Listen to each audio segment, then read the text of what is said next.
행복하기 좋은 날, 내일이 아닌 바로 오늘. 오늘도 부처님의 말씀 듣도록 하겠습니다. 딸의 DNA가 다른 사람의 것이라는 이 이야기를 듣기 전에 너는 누구였고 그 후에 너는 누구인가? 어떤 것이 진정한 너인가? 이것은 전통적인 선의 질문입니다. 왜 말 한마디에 사람이 정반대로 바뀝니까? 왜 말 한마디에 내 딸이 아닌 게 됩니까? 그럼 도대체 딸이라는 것은 무엇입니까? 그래서 이것은 혼란이 아니라 탐구의 대상입니다. 딸이라는 것은 무엇인가? 하고 자신에게 질문해봐야 합니다. 질문자는 그 DNA에 집착하여 사람이 달라진 겁니다. DNA가 딸입니까? 질문자는 DNA가 다르다는 것을 듣고서 생각이 바뀐 것뿐입니다. 딸은 그대로 있습니다. 똑같은 사람입니다. 단지 어제까지는 내 딸이라고 생각했는데 오늘은 아니라고 생각하는 그것이 바뀐 것뿐입니다. 그래서 옛날에 한 선사는 이렇게 말했습니다. 한 생각 일어나니 만 법이 일어나고 한 생각 사라지니 만 법이 사라진다. 이것은 단지 생각에서 일어나는 장난입니다. 지금까지 딸이라고 생각했던 그분이 딸입니까? 딸이 아닙니까? 잠시 생각이 바뀐 것뿐입니다. 그러니 딸이다 아니다를 생각하지 마세요. 누구와 관계에서 나왔든 그게 뭐 중요합니까? 동물은 수컷이 누구인지 따지나요? 원래 수컷은 중요하지 않습니다. 단지 인간 사회의 가부장제로 인해 생긴 것뿐입니다. 인공수정을 해서 아이를 가지면 그 아이도 내 아이잖아요. 차이는 내 딸이라고 생각했다가 아니라고 생각하는 것뿐입니다. 오히려 지금 상황이 딸과의 문제를 풀기가 더 쉬워졌다고 볼 수 있어요. 지금부터 잘해준다면 예전보다 훨씬 좋아질 것입니다. 예전에는 딸이 아빠에게 기대를 많이 해서 불만이 많았는데 이제는 기대가 줄었기 때문에 질문자가 조금만 잘해줘도 좋아할 거예요. 딸이 아빠가 아니라고 말해도 질문자는 너는 내 딸이야 라고 당당하게 말해야 합니다. DNA가 뭐가 중요하니? 너는 태어날 때부터 내 딸이었어 하는 관점을 분명하게 갖고 관계를 맺어야 합니다. 그리고 이 문제를 통해 불법의 위대함을 체험해야 합니다. 내가 딸이라고 생각하면 딸이 되고 내가 딸이 아니라고 생각하면 딸이 아니게 되는 거예요. 괴로움은 생각에 의해 생겨난 것이지 존재에 의해 생겨난 것이 아니라는 것이 불법의 핵심입니다. 일체 유심조증 모든 괴로움은 마음이 만든다는 것입니다. 질문자는 그것을 체험한 것입니다. 세상의 모든 자녀는 자기 부모가 생물학적으로 진짜인지 가짜인지 모릅니다. 단지 부모가 자신들이 부모라고 말하니까 부모라고 믿는 것일 뿐입니다. 생물학적으로 부모인가 아닌가 하는 것은 인류학적으로는 중요하지 않습니다. 그런 식으로 DNA를 분석하는 것은 오히려 인간을 동물적으로 보는 거예요. 이 개가 진돗개 순종인가 shepherd 순종인가 하고 따지는 수준과 같습니다. 내가 부모라고 믿으면 부모이고 자식이라고 믿으면 자식입니다. 생물학적인 부모가 누구인가는 하등 중요하지 않습니다. 그러니 딸에게 너는 태어날 때부터 내 딸이었어. 내가 너의 아빠야 라고 분명하게 말해준다면 딸의 마음에 아빠에 대한 신뢰가 커질 것입니다. 오히려 질문자도 딸에 대한 집착이 줄어들고 딸은 아빠에 대한 기대가 줄어들기 때문에 지금 상황은 문제를 푸는데 도움이 될 겁니다. 30년 전에 아내가 누구와 잤느냐 하는 것이 지금 뭐가 중요한 일입니까? 지금 그걸 생각하면서 괘씸하다고 한다면 질문자는 수행을 더 해야 합니다. 이렇게 인생은 꿈과 같고 물거품과 같은 거예요. 그러니 아무 일도 아니에요. 부처님의 가르침은 죽어서 극락 가느냐 천당 가느냐 이런 죽음 이후의 문제를 다루는 것도 아니고 살아서 내가 출세를 하느냐 돈을 많이 버느냐 결혼을 하느냐 이혼을 하느냐 사업이 잘 되느냐 이런 것을 구하는 가르침도 아닙니다. 이 점을 먼저 여러분이 알아야 합니다. 불교대학을 입학하는 날부터 법사가 될 때까지 제가 이 점을 수없이 얘기해도 여러분은 귓등으로 듣는 것 같아요. 그저 불교를 믿고 부처님께 기도하면 남편도 내 말을 잘 듣고 자식도 내 말을 잘 듣고 돈도 잘 벌리고 건강해진다고 믿는 것 같아요. 이건 복을 구하는 마음이에요. 복을 구하면 안 된다는 이야기가 아닙니다. 사람의 심리가 복을 구하는 쪽으로 일어나게 마련이라는 건 인정하지만 그것이 수행의 목표는 아니라는 이야기입니다. 그래서 제가 복을 구하는 종교 행위를 하고 싶으면 하라고 늘 말씀드리잖아요. 교회에 가고 싶으면 교회에 가서 하고, 절에 가고 싶으면 절에 가서 하고, 혼자서 하고 싶으면 혼자 하세요. 그건 개인의 자유니까 간섭을 안 하겠다는 겁니다. 수행이란 내가 혼자 살아도 괴롭지 않고, 둘이 살아도 괴롭지 않고, 죽음이 와도 괴롭지 않고, 병이 나도 괴롭지 않고, 애가 말을 안 들어도 괴롭지 않고, 결혼을 해도 괴롭지 않고, 결혼을 안 해도 괴롭지 않고, 사업이 잘 안 돼도 괴롭지 않은 거예요. 어떤 상황에 놓이든 내가 괴롭지 않고 편안하게 살아가려면 마음가짐을 어떻게 해야 하는가? 이게 부처님 가르침의 핵심이에요. 어떤 일이 일어나면 초조하고 불안하고 근심하고 걱정하고 화내고 짜증내고 미워하고 원망하게 되니까 제대로 대응을 하기가 어렵습니다. 이에 비해 차분하고 불안하지 않고 괴롭지 않은 상태로 대응하면 대응을 더 잘할 수 있겠죠. 그래서 결과적으로 그게 복이 될 수는 있습니다. 수행을 하면 결과적으로 사업이 잘 될 수도 있고 건강해질 수도 있고 가정이 화목해질 수도 있어요. 그러나 이것은 수행을 했을 때 따라오는 결과일 뿐이고 가정이 화합하고 나라가 평화로워지는 게 목표는 아니에요. 내가 편안한 게 수행의 목표예요. 내가 편안하면 결과적으로 주변 상황도 좋아질 가능성이 높아집니다. 이런 변화는 떡고물이에요. 떡은 내가 지금 괴롭지 않은가? 이 문제예요. 아토피 있는 아이를 두고도, 손가락 물어뜯는 아이를 두고도, 머리카락 뽑는 아이를 두고도, 장애가 있는 아이를 두고도, 바람 피우는 남편을 두고도 나는 괴롭지 않게 살아가야 합니다. 내가 편안한 가운데 전쟁이 안 일어나도록 어떤 행동을 해야겠다는 마음이 들어 그 행동을 취한다면 그건 내 선택이에요. 전쟁이 안 일어나도록 최선을 다하겠다고 내가 선택을 하면 어떤 고난이 오더라도 내가 그걸 해나가는 거예요. 그런데 마음이 편안하지 않은 사람은 하다가 힘들면 그만둬 버리기 때문에 지속성이 없습니다.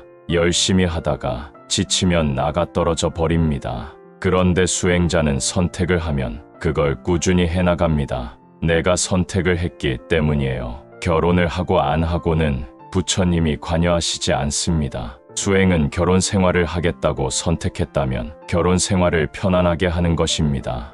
혼자 살겠다고 선택했다면 혼자 사는 생활도 편안하게 하는 것입니다. 그게 수행의 관점입니다. 질문자가 지금 이런 문제로 고민한다면 그건 아이가 문제인 것이 아니고 학교가 문제인 것도 아닙니다. 내가 수행적 관점을 놓치고 있다고 봐야 해요. 아이가 불안해하거나 초조해하지 않고 할 말이 있으면 또박또박 말하고 친구를 사귀고 싶을 때 먼저 다가가서 어울린다면 더할 나위 없이 좋겠죠. 그런데 아이가 그러지 못하니까 내가 답답하잖아요. 이걸 나한테 똑같이 적용해 보세요. 아이가 학교에서 적응을 못하든 아토피가 있든 내가 차분하게 대응하면 얼마나 좋겠어요. 그런데 그것 때문에 내가 괴로워하고 있잖아요. 이 모습을 제3자의 입장에서 보면 또 내가 문제가 되는 겁니다. 아이도 그렇고 나도 그렇고 그 나물에 그 밥인 셈입니다. 나도 못하면서 아이더러 하라고 하면 안 되잖아요. 물론 내가 된다고 해서 아이도 되는 것은 아니지만 내가 되면 아이도 될 가능성이 높아집니다. 그런데 내가 안 되면 아이는 될 가능성이 애초에 거의 없어요. 엄마도 안 되는데 아이가 어떻게 되겠어요. 그래서 항상 수행은 본인 우선이어야 합니다. 먹는 것이나 입는 것 등을 이기적으로 나 먼저 챙기라는 뜻이 아닙니다. 수행은 내가 먼저 해야 한다는 뜻이에요. 질문자는 지금 아이들 때문에 힘들다고 하지만 아이가 죽었다고 생각해 보세요. 머리카락을 뽑고 학교에 적응하지 못하는 아이도 죽는 것에 비하면 살아있는 게 낫고 아토피가 있는 아이를 돌보기가 힘들다고는 하지만 아이가 죽는 것에 비하면 그래도 살아있는 게 낫잖아요. 아이가 죽는 일도 있을 수 있기 때문에 그에 비하면 지금 질문자의 고민은 사실 큰 문제가 아닙니다.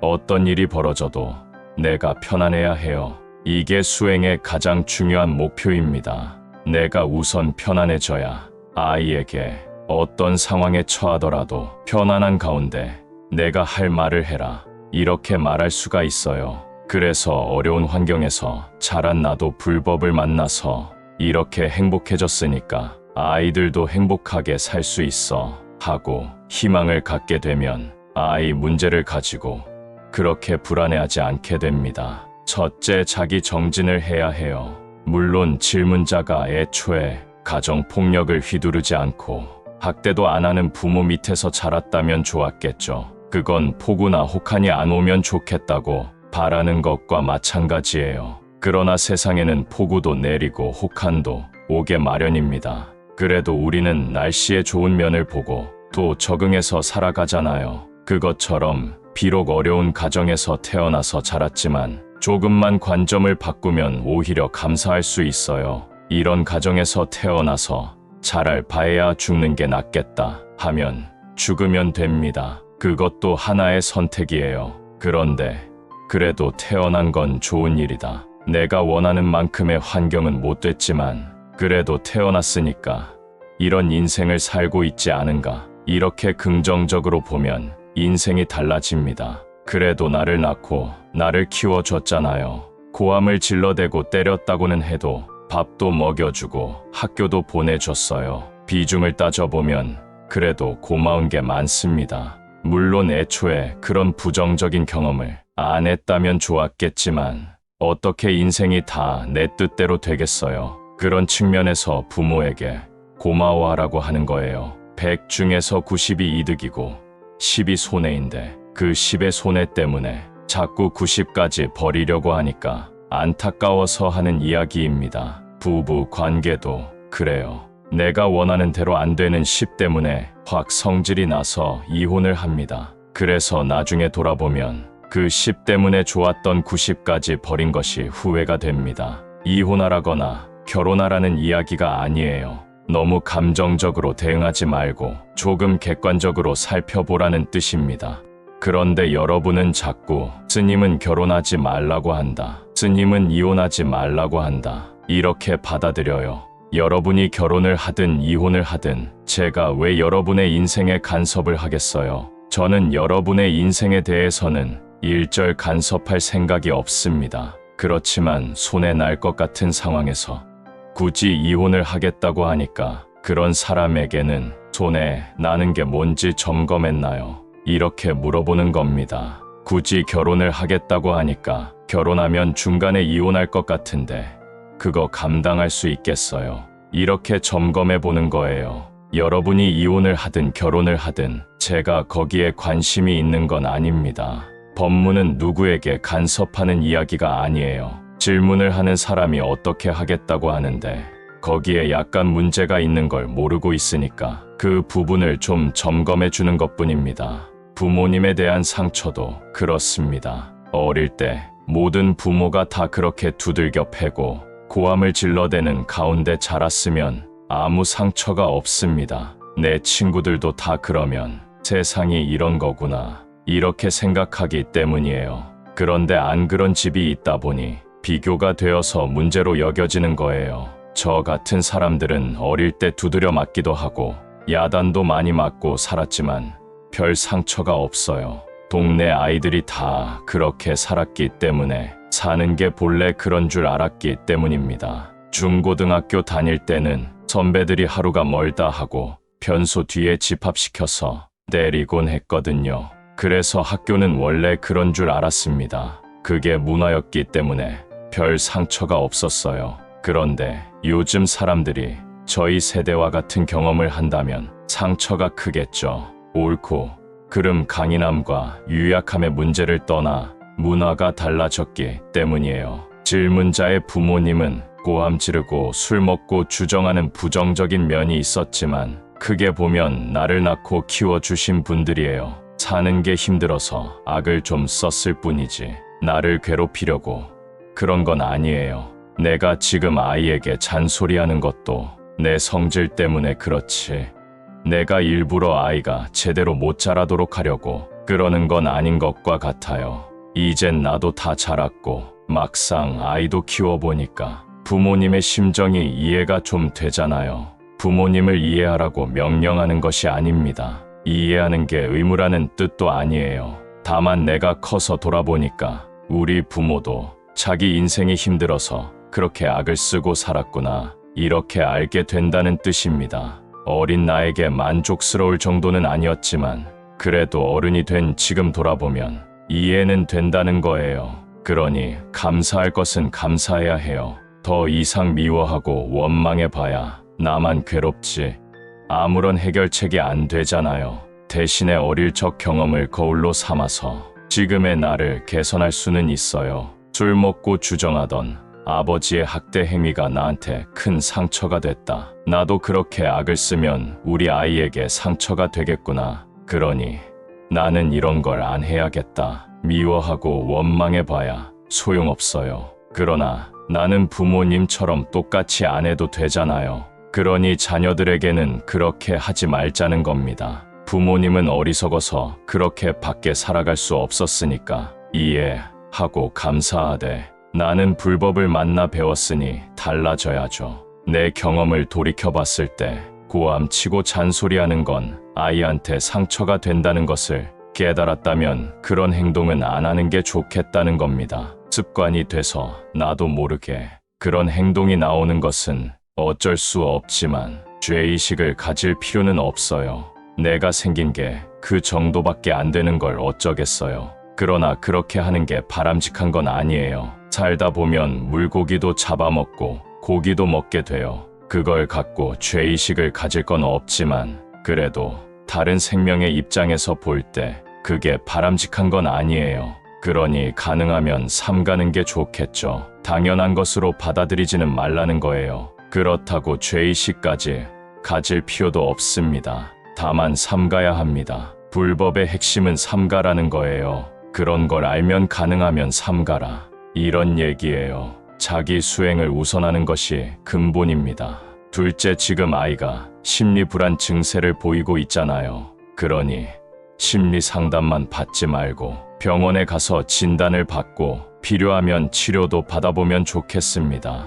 심리적 상담만으로 해결될 수 있는 경우도 있지만 약간의 약물 치료나 다른 치료가 필요할 수도 있어요. 이런 건강 문제는 항상 전문가와 상의해야 합니다. 의사가 100% 항상 옳은 것은 아니겠지만 그래도 밥 먹고 하는 일이 그 일이니까 80%는 믿을 만합니다. 건강 문제는 의사가 전문가니까 일단은 의사에게 물어서 의사의 처방에 따라 치료를 해야 합니다. 마음 공부가 수행이지 병을 고치는 게 수행이 아니잖아요. 건강 문제는 저도 의사를 찾아갑니다. 눈이 안 보이면 안과에 가고 귀에 문제가 있으면 이비인후과에 가고 심장에 문제가 생기면 내과에 가고 이렇게 도움을 받아야 해요. 의사의 도움을 먼저 받고 그 다음으로 나도 조심을 해야 해요. 우선 신경정신과에 가서 심리 불안을 약물로 치료할 수 있으면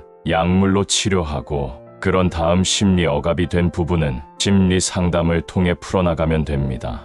만약 더 이상 치료가 안 된다고 한다면 그 상태를 편안하게 받아들여야 합니다. 내가 어떻게 기도하면 치료될 거라는 생각을 하면 안 돼요.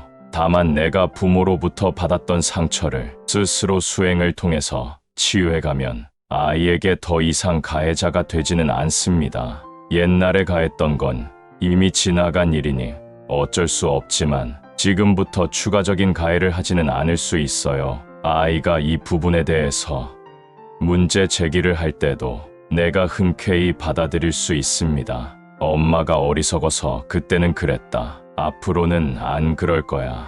이런 정도로 받아줄 수 있습니다. 그렇다고 해서 내가 죽을 죄를 졌다. 모두 내 탓이다. 이럴 필요는 없습니다. 죄의식은 아직도 확연하게 깨닫지 못했을 때 갖는 거예요. 후회는 미워하는 것과 사실상 아무 차이가 없습니다. 아이가 병원 치료와 상담 치료를 받도록 하는 것이 가장 중요합니다. 자꾸 내가 아이를 위해서 어떻게 기도하겠다는 생각은 하지 마세요. 다만 나를 치유하기 위해서 꾸준히 기도하다 보면 그것이 결과적으로 아이를 위한 것이 될 수는 있어요. 힘들지요. 내가 아픈 게 낫지. 자식 아픈 것은 보기 어렵습니다. 충분히 아픈 마음을 공감합니다. 우선 위로의 말씀 드립니다. 이분의 아이가 이런 병에 걸린 것은 안 일어나면 좋았겠지만 세상에 분명 있을 수 있는 일입니다.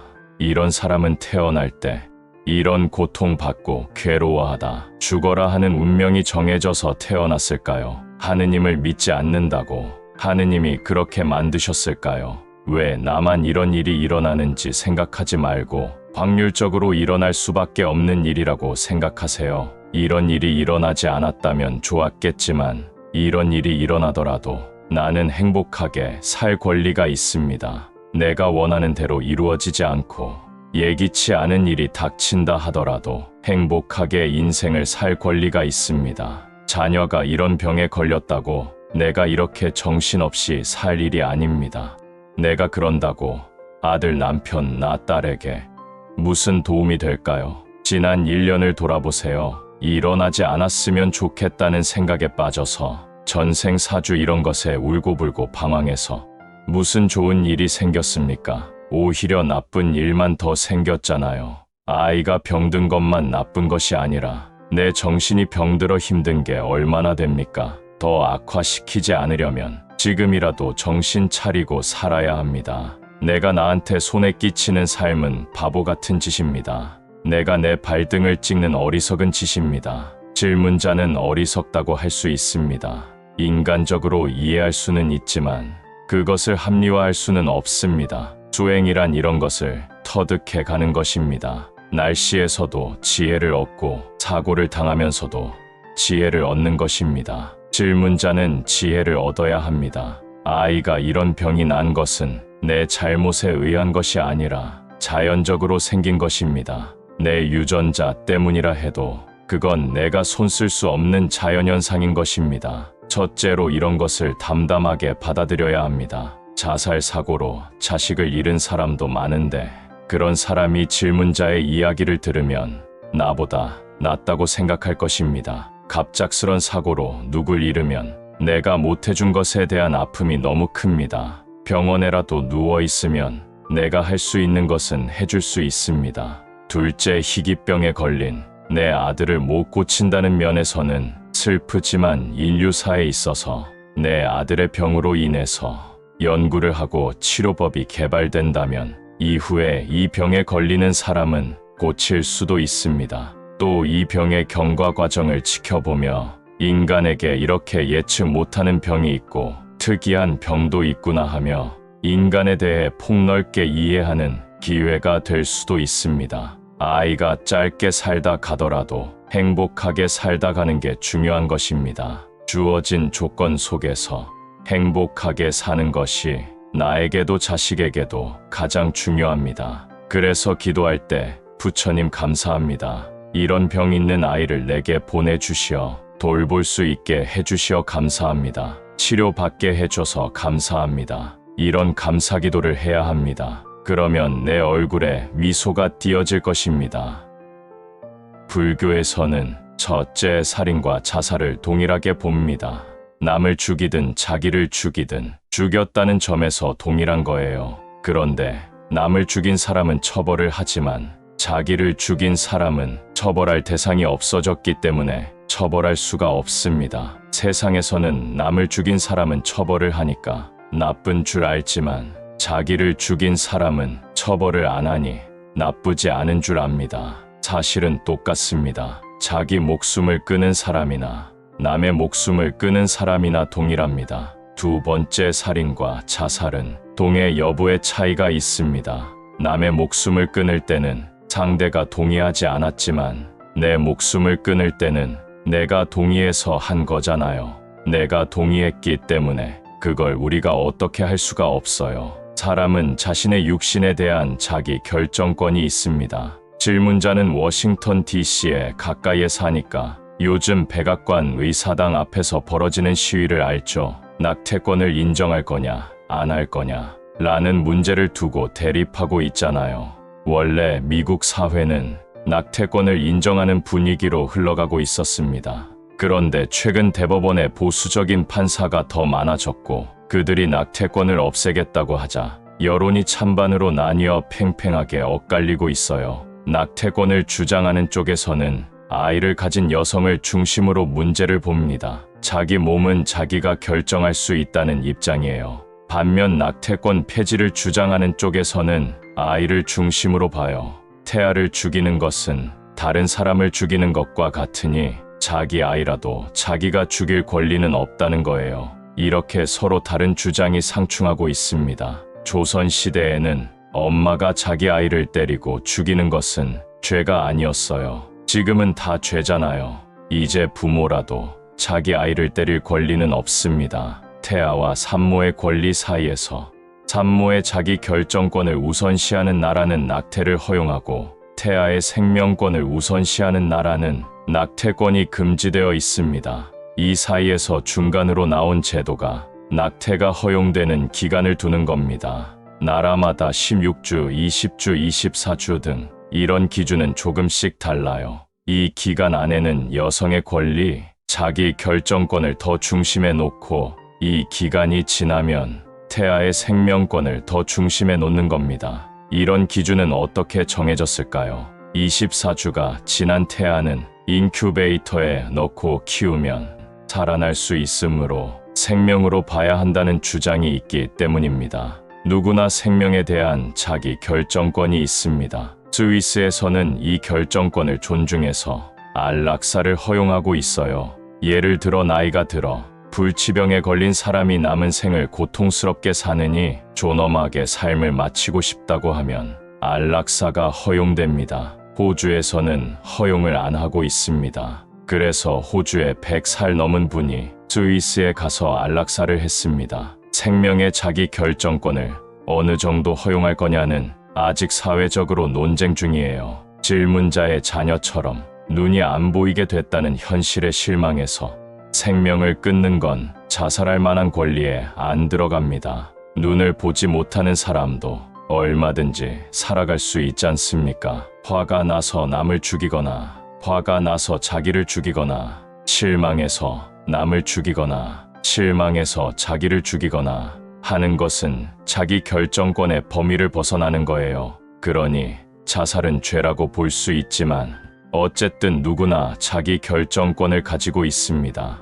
어쨌든 자살은 자녀 스스로 결정한 일입니다. 아들은 눈이 안 보이는 삶을 사느니 스스로 생을 마감하겠다고 결정한 거예요. 부모로서 너무 가슴 아프겠지만 아들의 선택을 수용해 주는 게 좋겠습니다. 그래, 엄마 마음에는 안 들지만 내가 내린 결정이라면 엄마는 늘 너를 믿고 지지한다. 이렇게 관점을 가지면 어떻겠나 싶습니다. 아이를 위해서 할 수 있는 일은 아무것도 없습니다. 엄마는 너의 결정을 존중한다. 엄마는 너무 가슴 아프지만 너를 믿기 때문에 내가 내린 결정을 무조건 지지한다. 내 생에는 그런 병 없이 잘 살아라. 이렇게 아들을 보내주는 게 지금 질문자가 할 일입니다. 계속 붙잡고 있을 게 아니라 떠나보내줘야 해요. 죽은 사람이 천국에 갔을까? 다음 생에 태어날까? 이런 문제는 믿음의 영역이에요. 사실의 영역이 아닙니다. 저는 사실이 아닌 믿음에 해당되는 문제는 각자 알아서 믿으세요. 라고 합니다. 아이를 정말 사랑한다면 아이의 결정을 존중해야 합니다. 가슴 아파하고 있을 게 아니라 오히려 그래, 내가 내린 결정이니 엄마는 지지한다. 라고 말할 수 있어야 해요. 비록 내 마음에 안 들지만 엄마로서 자녀를 정말 믿는다면 그래도 엄마는 내 결정을 존중한다. 이렇게 할 수만 있어도 괴로움은 끝납니다. 질문자가 집착하고 있기 때문에 끝이 안 나는 거예요. 기독교 신자라면 천국에 가서 잘 살아라 하면 되고 윤회를 믿는다면 다음 생에는 건강하게 태어나서 잘 살아라. 이렇게 하면 돼요. 종교로서 불교를 얘기하는 자리가 아니라 어떻게 하면 내가 이 괴로움에서 벗어날 수 있느냐, 에 대해 이야기게 하는 자리입니다. 그래, 엄마는 가슴 아프지만 내가 내린 결정이고 너를 믿으니까 너의 결정을 존중한다. 이 관점만 바로 잡히면 더 이상 이 문제에 집착할 바가 없어집니다. 남편과 딸이 예전처럼 식탁에 앉아 오순도순 얘기하며 식사할 수 있게 하겠다는 생각 자체를 하지 마세요. 꿈도 꾸지 마세요. 그런 허황된 욕심을 내기 때문에 문제가 안 풀리는 겁니다. 부녀가 지금 얼굴도 안 보겠다는데 무슨 수로 둘이서 밥상에 앉아 오순도순 얘기하도록 하겠어요. 왜 그렇게 허황한 생각을 하느냐는 겁니다. 그런 허황한 생각을 하고 있으니 괴로울 수밖에 없죠. 이 괴로움에서 벗어나려면 그만하길 다행이다 하고 생각해야 합니다. 아이가 더 이상 악화되지만 않으면 좋겠다. 아이가 자살만 하지 않았으면 좋겠다. 남편이 아이를 때리지만 않으면 좋겠다. 이렇게 생각하면 아무 문제가 없어요. 불가능한 욕심을 내고 있기 때문에 질문자가 괴로운 것이지 아이와 남편은 아무 문제가 없습니다. 아이는 지금 정신적으로 어려우니까 병원에 가서 치료를 받으면 됩니다. 남편은 아이에게 병이 있다는 것을 모르기 때문에 치료 효과가 없다고 생각할 수 있어요. 남편이 정신질환에 대해서 잘 모르는데 그걸 어떡하겠어요. 남편이 치료받지 말아라. 그러면 알겠습니다 하면서 치료를 계속 받으면 됩니다. 아이의 상황을 모르는 사람을 어떻게 설득할 수가 있겠어요. 남편하고 싸운다고 해서 해결이 안 됩니다. 그러니 치료는 계속 받으면 됩니다. 병의 치료에는 낫게 하는 게 있고 더 이상 악화가 되지 않도록 하는 게 있고 악화 속도를 늦추는 게 있습니다. 병이 낫지 않는다고 치료를 멈추면 바로 악화되어서 자살하는 사고가 생길 수 있습니다. 아이에게는 가볍게 조언을 해주면 됩니다. 그래, 내 말대로 20살이 되면 독립해라. 하지만 그전에는 한 집에 살아야 하지 않겠니? 집을 나갈 수도 없고 밥도 먹어야 하니 아빠, 비위를 좀 맞춰주는 게 좋겠다. 상식적으로 한번 생각해 보거라. 아빠와 딸의 관계를 떠나서도 아빠에게 너무 자극적인 얘기는 하지 말자. 이 정도의 조언만 하면 돼요. 아빠가 옳으니까 아빠 말을 들어라. 이렇게 말하면 안 됩니다. 또 남편에게는 이렇게 말하면 됩니다. 아이가 정신적으로 조금 어렵다고 의사가 그럽니다. 자꾸 윽박지르면 해결이 안 됩니다. 그러니 조금 기다려 봅시다. 20살이 되면 아이가 독립하니까 그때 알아서 살아가도록 조금 기다려봐요. 그래도 남편은 자기 성질대로 안 된다고 아이를 병원에 못 다니게 하거나 때리지 않아서 다행이라고 생각해야 합니다. 아이가 학교에 다니고 있고 가출하지 않아서 참 다행이라고 생각해야 해요. 이만하길 다행이다. 이렇게 생각하면 큰 문제가 아니에요. 아이에게는 병이 있고 남편은 아이의 병에 대해 잘 모르는 상황에서 생긴 갈등일 뿐입니다. 별 일이 아닙니다. 아이의 병이 다 낫고 부녀가 오손도손 식탁에 앉아서 밥을 먹도록 바라는 것은 지금으로서는 너무나 어려운 일입니다. 그건 지나간 옛날 얘기예요. 이미 아이는 병을 갖게 되었고 부녀 관계는 나빠진 상황입니다. 마치 북한이 핵을 폐기하고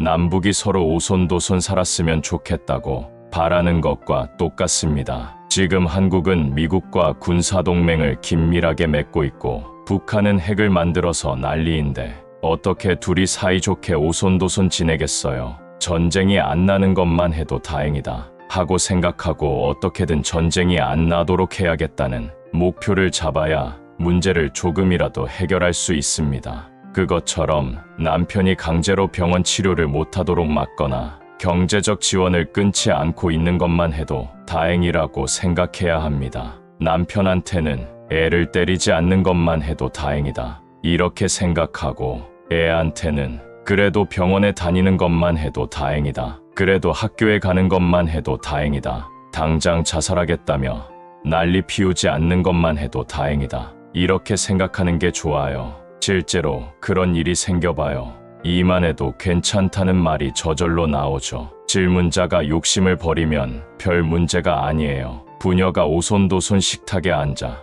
밥을 먹게 하는 그런 방법이 있냐고 물어보면 그런 방법은 없습니다. 그것은 허황한 얘기예요. 그런 허황한 기대를 갖고 살면 아무 문제도 해결이 안 됩니다. 오히려 인생이 매일 불행해져요. 지금이라도 우리 남편이 애를 안 때려서 다행이다. 우리 아이가 안 죽어서 다행이다. 이렇게 생각하면 아무 문제가 없습니다.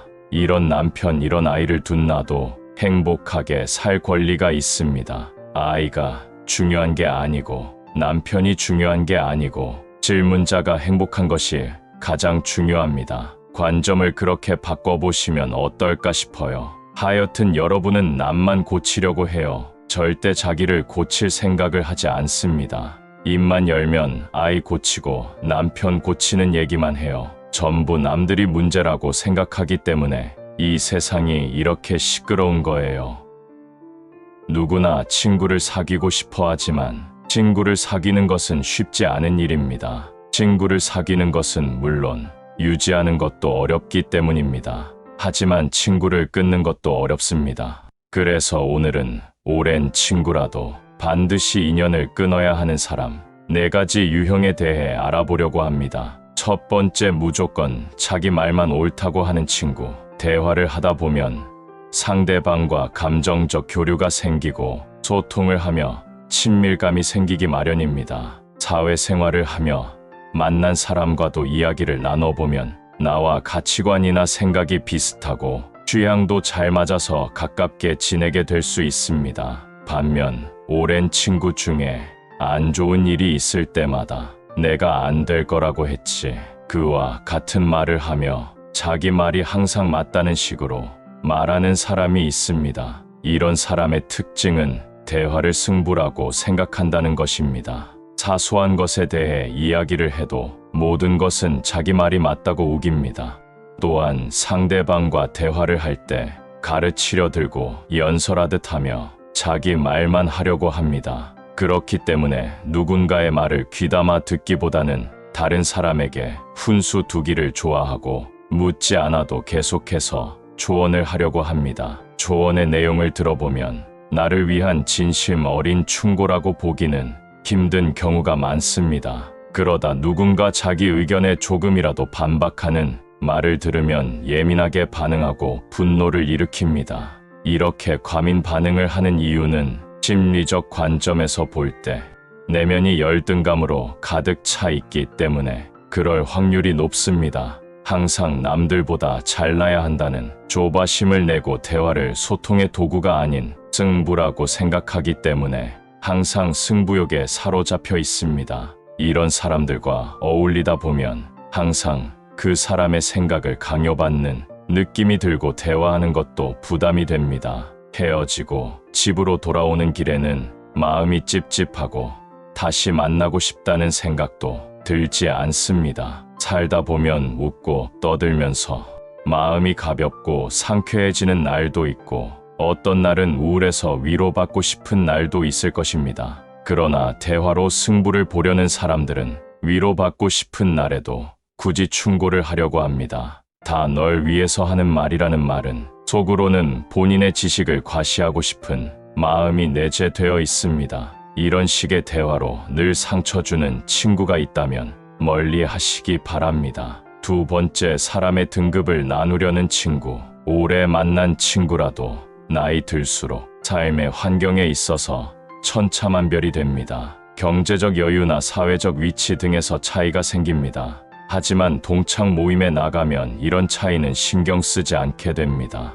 어릴 적 순수했던 시절로 돌아가 웃고 떠들며 그때의 추억을 회상합니다. 하지만 속으로는 너무 차이나는 친구에게 불편한 마음이 드는 것이 사실입니다. 그 사람이 싫거나 나쁜 사람이라고 생각하는 것은 아니지만 친구 사이는 점점 멀어지게 됩니다. 그런 생각들이 마음에 걸림돌이 되다 보니 자연스러운 현상이라고 볼 수 있습니다. 살면서 여러 사람들을 만나다 보니 오래된 친구라서 내가 잘 안다고 생각했는데 나중에는 사람 오래 알고 볼 일이다 싶을 만큼 실망스러운 민낯을 보게 되는 경우가 있습니다. 나는 친구라고 생각했는데 상대방은 그렇지 않은 경우도 마찬가지의 경우라고 할 수 있습니다. 내 절친이니까 오래된 사이니까 하며 참고 받아주다 보면 언젠가는 큰 낭패를 보게 됩니다. 이런 마음은 부러움과 자격지심에서 비롯된 경우가 많습니다. 이런 감정을 느끼는 것은 인간의 본성이기 때문에 나쁘다고 할 수 없습니다. 또한 티내지 않으려고 해도 대화를 나누다 보면 부러운 감정을 숨길 수가 없습니다. 이럴 때 서로 이해하고 조심하며 서로를 존중하는 마음이 있다면 그런대로 잘 지낼 수 있습니다. 싫은 것에 대해 잘 표현하지 못하는 분이 계신다면 이렇게 최소한의 표현으로도 나의 감정을 전달해 보시기 바랍니다. 아마도 그때부터는 상대방이 나에게 무례한 말과 행동을 한다는 것을 느낄 수 있을 것입니다. 세 번째, 줏대 없는 사람. 스스로 옳다고 생각하거나 틀리다고 생각하는 것에 기준이 없고 수시로 생각이 바뀌고 주변의 분위기에 휩쓸린다면 주변 사람들에게 줏대가 없다는 인상을 줄 것입니다. 줏대라는 것의 사전적 의미는 생각을 꿋꿋이 지키고 내세우는 기질이라고 정의되어 있듯이 줏대가 없는 것은 사람들에게 중요한 생각이나 소신이 없고 우유부단한 사람으로 비춰집니다. 우유부단하다는 것은 주장이 흐릿하고 결단성이 없다는 인상을 주기 때문에 사람들 사이에서 중요한 일이나 결정을 할 때 그 사람의 말을 무시하는 경향이 있습니다. 반면 사람들로부터 자기 주장이 명확하다는 평가를 받는 사람들은 중요한 일이나 결정에서 항상 주도권을 가지거나 그 사람의 의견에 힘이 실리는 경우가 많습니다. 의견에 힘이 실린다는 것은 그 사람의 생각을 가치 있게 받아들인다는 것이고, 가치 있는 생각을 가진 사람은 모든 사람들로부터 존중받게 됩니다. 하지만 오래된 친구라도 극단적으로 멀어지는 경우가 있습니다.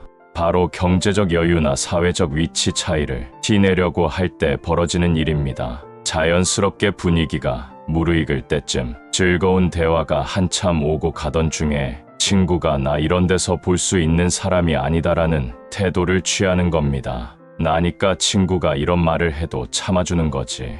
다른 사람들은 나한테 그렇게 못한다는 뉘앙스를 풍깁니다. 한마디로 너와 나는 급이 다르다 이겁니다. 좋은 직장의 높은 직급을 가진 사람이 직장 내에서의 위계질서를 친구 관계에도 적용하려고 합니다. 그렇게 되면 친구 사이에도 거부감이 들지 않을 수 없습니다. 친구들에게도 직장에서 부하 직원에게 하는 듯한 언행을 하며 그 반대가 됐을 때는 내가 나한테 라는 듯이 어이없는 표정으로 쳐다봅니다. 너와 같은 사람이 나 정도 되는 사람에게 이런 대우를 할 수 없다는 표현입니다.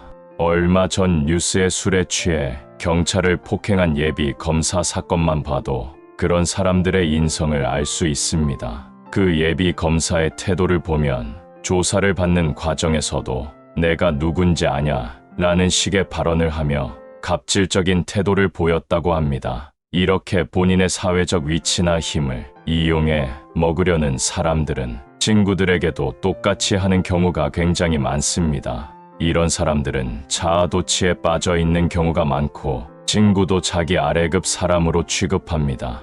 이 경우는 더 이상 친구 사이라고 볼 수 없는 관계입니다. 만날수록 스트레스만 쌓이고 자존감이 떨어지는 느낌을 자주 받습니다. 오래도록 만난 친구이기 때문에 참고 만나기에는 혼자만의 착각인 경우가 많습니다. 자기가 잘난 사람이기 때문에 뭔가 바라고 붙어 있는 것으로 여기고 친구로 만나기보다는 내가 그냥 만나준다는 식인 경우가 많습니다. 그렇기 때문에 항상 거만한 태도를 취하거나 상대방의 말에 공감하지 못하는 경우가 많습니다. 실제로 뭔가 부탁할 일이 있어서 도움을 청하더라도 남에게 부탁할 때보다 더 굴욕적인 대우를 받는 경우도 많습니다. 이런 친구는 인간관계에서 정리하는 것이 정신건강에 좋습니다. 세 번째, 받으려고만 하는 친구. 누군가에게 베푼다는 것은 돌려받을 것을 기대하고 베푸는 것이 아닙니다. 그러나 베풀물 받는 사람의 마음이 잘못된 경우가 있습니다. 절약하고 검소한 것은 좋지만 남의 돈으로 자기 돈을 아끼겠다는 방식이 큰 돈을 벌게 되면 노력에 비해 많이 버는 것처럼 보입니다. 하지만 그 결과를 얻기 위해 초반의 노력이나 위험을 감수한 도전을 했기 때문에 얻을 수 있는 결과물입니다. 그런데 그런 것은 전혀 고려하지 않고 당연히 내가 나보다 돈이 많으니 밥을 사야 한다는 생각을 갖고 있습니다. 정작 이런 결과물을 얻기까지 아무런 기여도 하지 않은 사람이 이런 태도를 보이면 더 화가 납니다. 자주 만나는 친구에게 항상 내가 밥을 사다가 어쩌다 그 친구가 한번 밥을 사면 엄청 생색을 냅니다. 내가 밥을 살 때는 별말 없이 이나 쑤시며 밖으로 나가던 친구가 밥을 한번 사더니 입이 쉴 틈을 모르고 생색내기 바쁩니다. 이러한 행동은 반드시 돌려받겠다는 심리에서 비롯됩니다. 이런 친구는 내가 어려운 일이 생겼을 때는 나 몰라라 할 가능성이 높습니다. 나의 상황을 안타까워하고 걱정하기보다는 이제 더 이상 빼먹을 게 없는 사람이라고 생각하는 경우가 대부분입니다. 정말 형편이 안 돼서 어쩔 수 없는 것을 나쁘다고 하는 것이 아닙니다. 형편이 안 돼서 만남을 부담스러워하는 친구에게는 기꺼이 베풀 수 있고 받았을 때 미안함과 고마움이 느껴집니다. 그것은 당연하게 생각하거나 이용해 먹으려는 의도가 없기 때문일 것입니다. 상대방에게 받으려고만 하고 그것을 당연하게 여기는 계산적이고 이기적인 태도가 관계를 멀어지게 하는 것입니다. 이런 친구에게 돈을 쓸 바에는 불우이웃을 돕는 데 쓰는 것이 훨씬 낫다는 생각이 들기도 합니다. 네 번째, 자기 잘못을 인정할 줄 모르는 친구. 아무리 좋은 친구 사이라도 오래 지내다 보면 사소한 말실수 정도는 할 수 있습니다. 그러나 말실수를 하는 것이 그 자체로 문제가 되는 것이 아니라 실수한 뒤의 태도가 문제가 되는 경우입니다. 어느 날 친구가 나에게 은근히 기분 나쁜 농담을 해서 불편한 기색을 드러내면 뭐 그런 걸 갖고 그래 라는 식으로 오히려 속 좁은 사람 취급을 합니다. 이런 사람은 보통 자기가 그런 말을 들었을 때는 굉장히 예민하게 반응하며 흥분합니다. 내가 싫은 것을 상대방에게 하지 않는다는 생각은 찾아볼 수 없습니다. 나의 농담은 유머라고 생각하고 상대방의 농담은 공격으로 받아들입니다. 그렇기 때문에 자기는 유머러스한 사람이라고 생각하고 상대방은 무례하고 선 넘는 사람으로 취급합니다. 이런 태도는 자기 잘못은 인정하지 않고 모든 것을 상대의 탓으로 돌리는 마음에서 비롯됩니다. 잘못된 것을 고치는 것의 시작은 잘못됨을 아는 것에서부터 시작되고 잘못을 인정하는 것이 고치려는 마음이 됩니다. 자기 잘못을 인정할 줄 아는 친구들은 실수했을 때 미안해 할 줄 알고 앞으로는 같은 실수를 하지 않으려고 노력합니다. 그런 사람들은 어떤 분야에서도 인정할 줄 모르는 사람에 비해 상대적으로 발전적인 경향을 보입니다. 완벽한 사람은 없습니다. 그러나 완벽하지 않음을 인정하고 발전해 나가는 사람은 어딜 가나 환영받고 그 사실을 인정하지 못하는 사람은 시간이 지날수록 현실에 안주하거나 오히려 퇴보하며 그 탓을 남에게 돌리는 경우가 많습니다. 아무리 오래된 친구라도 계속해서 나에게 해를 끼친다면 다시 생각해봐야 합니다. 세상에는 아름답고 좋은 것들도 많지만 우리에게 주어진 시간은 한정적이기 때문에 나의 감정을 억누르며 만나야 하는 관계가 있다면 때로는 관계를 끊음으로써 시간과 감정을 낭비하지 않을 수 있습니다. 어쩌면 걱정했던 것과는 달리 속 시원하고 오히려 삶이 편해지는 경험을 하게 될지도 모릅니다. 사람에게 지나치게 집착하고 시달릴 필요는 없습니다. 나와 맞는 사람이 있고 맞지 않는 사람도 있습니다. 그 중에 누가 나쁘다고 할 수도 없습니다. 다만 나와 맞지 않는 관계를 지속하기 위해 나를 계속해서 희생할 필요는 없다는 것입니다. 첫 번째, 무조건 자기 말만 옳다고 하는 친구. 두 번째, 사람의 등급을 나누려는 친구. 세 번째, 받으려고만 하는 친구. 네 번째, 자기 잘못을 인정할 줄 모르는 친구. 이 네 가지를 기억하며 나에게 맞는 좋은 인간 관계를 찾아가는데 조금이나마 참고가 되시길 바라며 편안한 마음으로 아름답게 미소 짓는 여러분이 되셨으면 좋겠습니다. 더불어 나는 어떤 친구로 다른 사람에게 어떤 친구였는지도 같이 한번 고민하는 시간이 되었으면 합니다. 항상 행복한 하루 되세요. 이 글이 도움이 되었다면 구독과 좋아요 부탁드립니다. 서로의 생각을 댓글로 전하세요.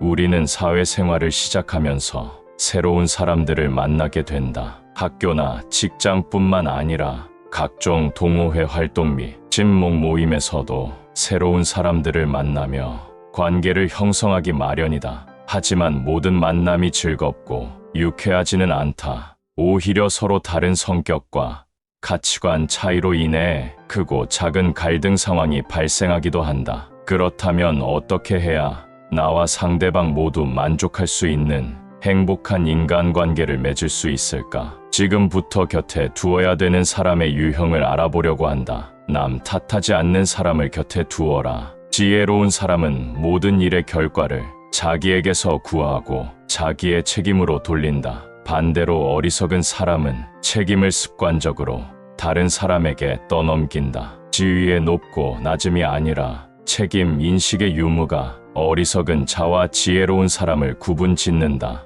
남 탓을 하지 않는 사람은 문제의 원인과 방법을 파악하고 같은 실수를 반복하지 않는다. 또한 자신이 할 수 있는 것과 없는 것을 현명하게 구분하여 쓸데없는 감정 소모를 하지 않는다. 그렇기 때문에 과거에 얽매이지 않고 미래를 준비할 수 있다. 이런 사람과 함께라면 큰 일을 함께해도 성공할 수 있다. 반성할 줄 아는 사람을 곁에 두어라. 사람은 누구나 실수를 한다. 그러나 실수를 반성하지 않는 삶은 살아갈 가치가 없다. 잘못을 한 것은 문제가 아니지만 뉘우치지 않는 것은 죄가 된다. 자기를 반성할 수 있는 사람은 부딪히는 일마다 모두 약이 된다. 그러나 남을 원망하는 사람은 생각과 행동이 모두 무기가 된다. 반성하지 않는 자는 자아도취에 빠져 있거나 자신에 대한 과대망상에 빠져 있는 자다. 이로 인해 그들은 스스로 자가당착에 빠지고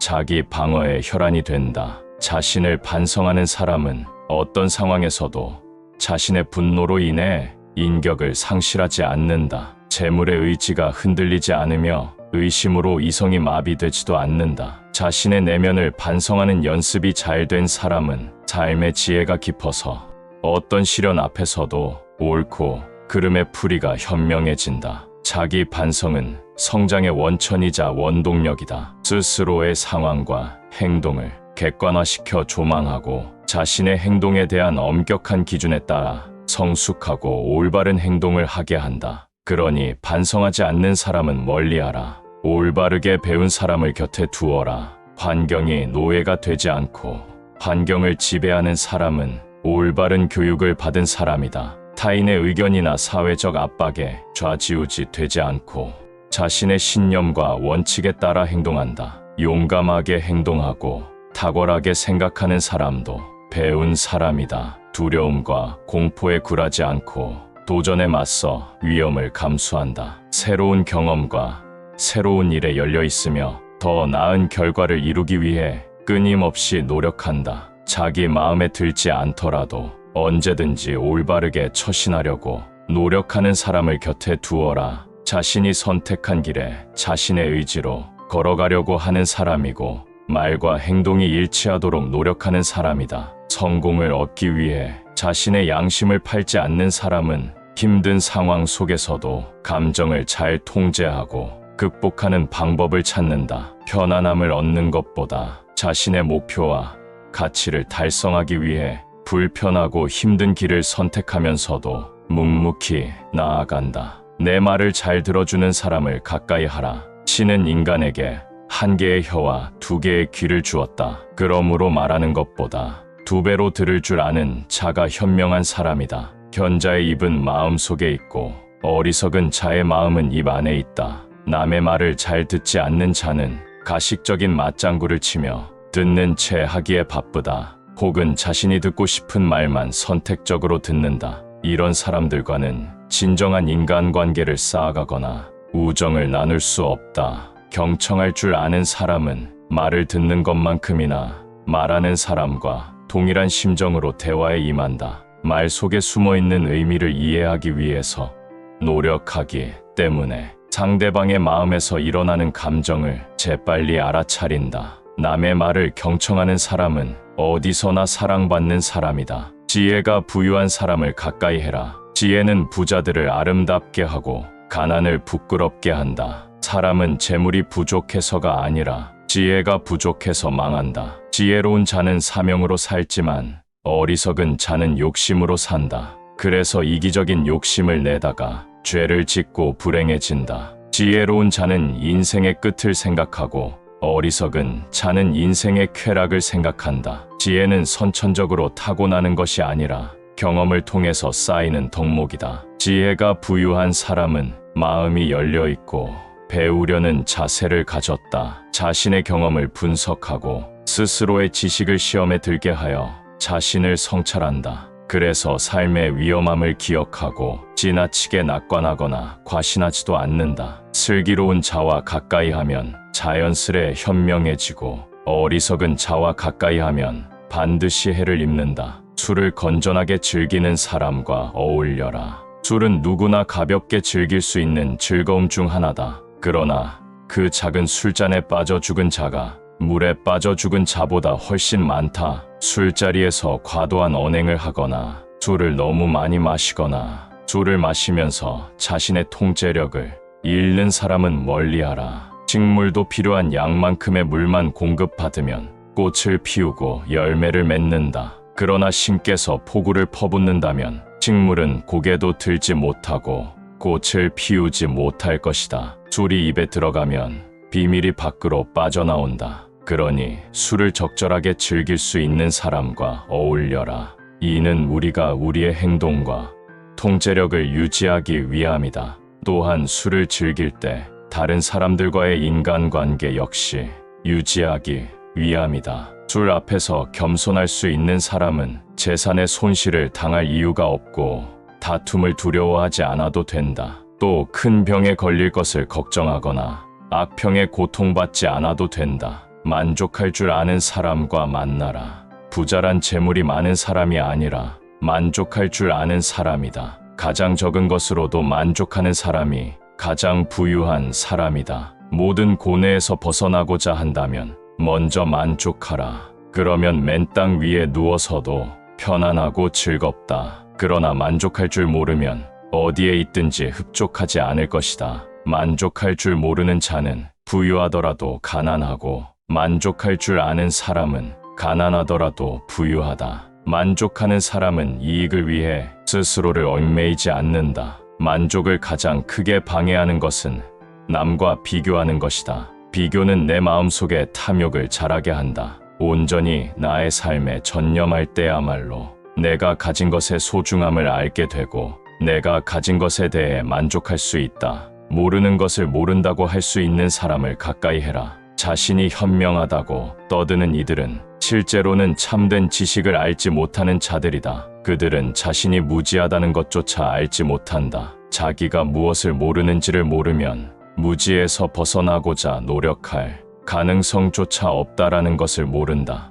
그러나 이보다 더 위험한 사람은 모르는 것을 안다고 하는 자다. 이들은 거짓말을 일삼고 배우기가 어려운 사람이다. 쓸데없는 자존심을 세우고 싸움에서 꼭 이겨야만 직성이 풀린다. 모르는 것을 모른다고 하는 사람은 정직한 사람이면서 배움이 가능한 현명한 사람이다. 자신이 불완전한 존재라는 것을 인정하는 겸손한 사람들이다. 솔직하고 자기 자신을 잘 아는 사람을 가까이 하라. 나도 진정으로 마음을 열 수 있고 그와 함께 배움의 기회를 갖게 될 것이다. 쓴소리 할 수 있는 사람과 가까이 하라. 나의 부족함을 말해주고 꾸짖는 사람은 나의 스승이 된다.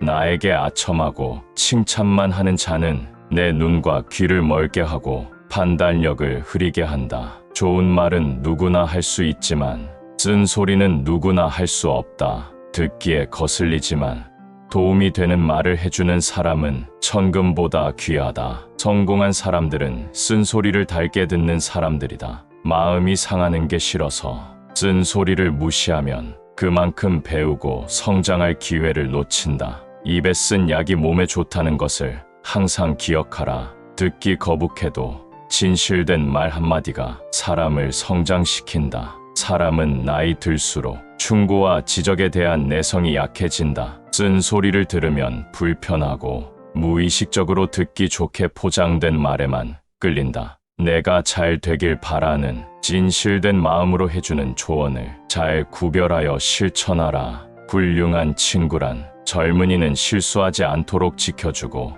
노인의 부족한 행동력을 보충해주며 인생의 전성기에 있는 사람에게는 고귀한 행동을 할 수 있도록 도와주는 조력자다. 사람들은 겉보기에 성격이 좋고 인상이 괜찮아 보이는 사람과 별 의심 없이 가까워진다. 우리는 매일 자신도 모르는 사이에 이런 사람들과 친해지고 인연을 맺는다. 의롭다는 이유로 마음을 주고 동료라는 이유로 마음을 준다. 돈은 내게 없는 것을 가졌다는 이유만으로 주변 아무나에게 마음을 내준다. 그러다 숨겨졌던 상대의 진짜 성격을 알게 되면 아차하며 후회하고 배신감을 괴로워한다. 하지만 이미 가까워진 사이를 깨뜨리기엔 너무 늦어버렸다. 좋은 인간관계는 시작이 좋은 관계가 아니라 끝이 좋은 관계다. 시작은 나와 상관없이 출발했어도 어떻게 마무리되는지가 중요하다. 그러나 나쁜 사람들과의 관계는